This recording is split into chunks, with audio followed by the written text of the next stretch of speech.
सोमवार के दिन भगवान शिव की पूजा की जाती है। जो व्यक्ति सोमवार के दिन की पूजा करते हैं उन्हें मनोवांछित फल अवश्य मिलता है। सोमवार व्रत कथा।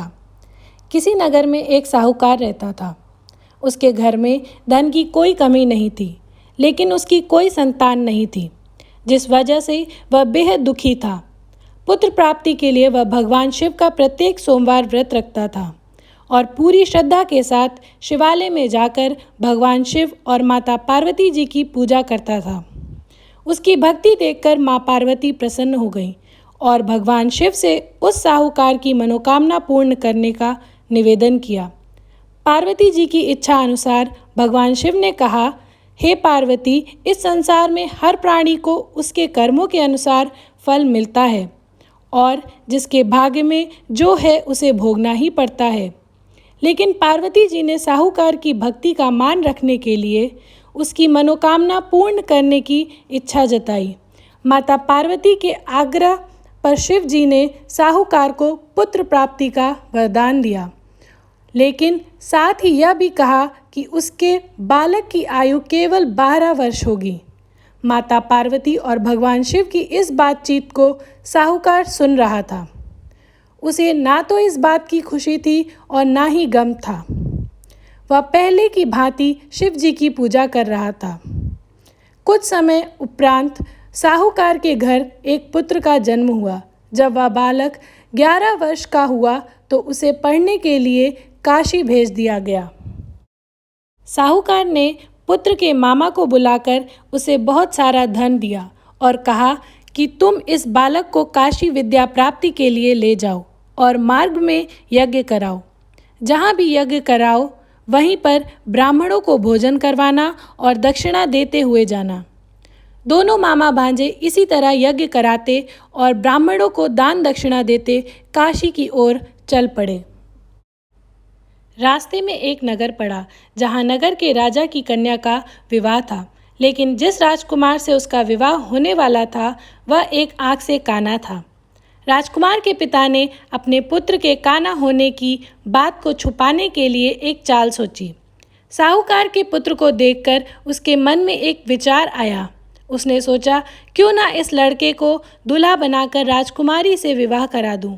विवाह के बाद इसको धन देकर विदा कर दूंगा और राजकुमारी को अपने नगर ले जाऊंगा।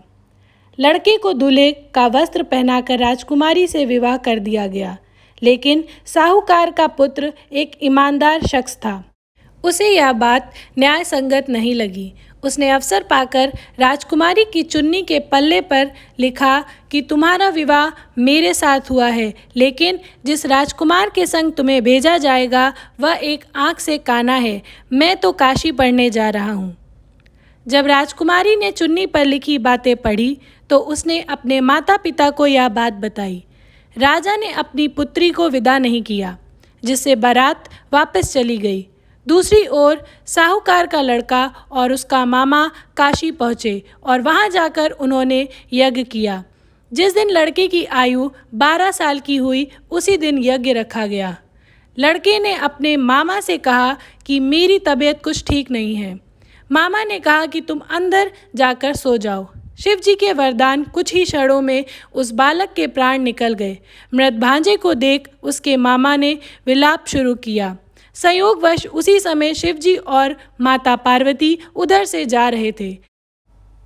पार्वती ने भगवान से कहा, प्राणनाथ, मुझे इसके रोने के स्वर सहन नहीं हो रहे हैं।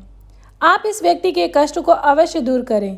जब शिवजी मृत बालक के समीप गए तो वह बोले कि यह उसी साहूकार का पुत्र है जिसे मैंने 12 वर्ष की आयु का वरदान दिया।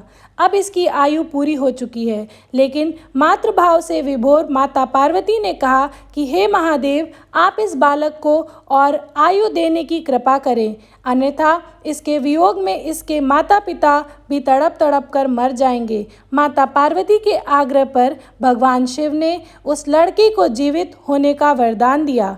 शिव जी की कृपा से वह लड़का जीवित हो गया।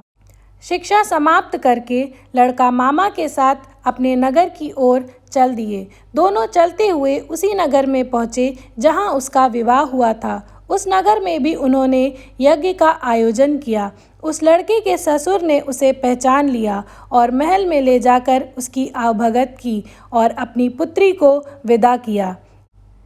इधर भूखे प्यासे रहकर साहूकार और उसकी पत्नी बेटे की प्रतीक्षा कर रहे थे। उन्होंने प्रण कर रखा था कि यदि उन्हें अपने बेटे की मृत्यु का समाचार मिला तो वह भी प्राण त्याग देंगे, परंतु अपने बेटे के जीवित होने का समाचार पाकर वह बेहद प्रसन्न हुए।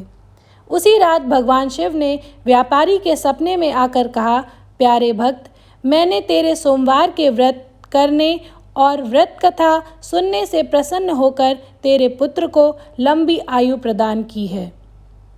जो कोई सोमवार व्रत करता है या कथा सुनता है और पढ़ता है, उसके सभी दुख दूर होते हैं और समस्त मनोकामनाएं पूर्ण होती हैं। ओम नमः पार्वती पतये, हर हर महादेव।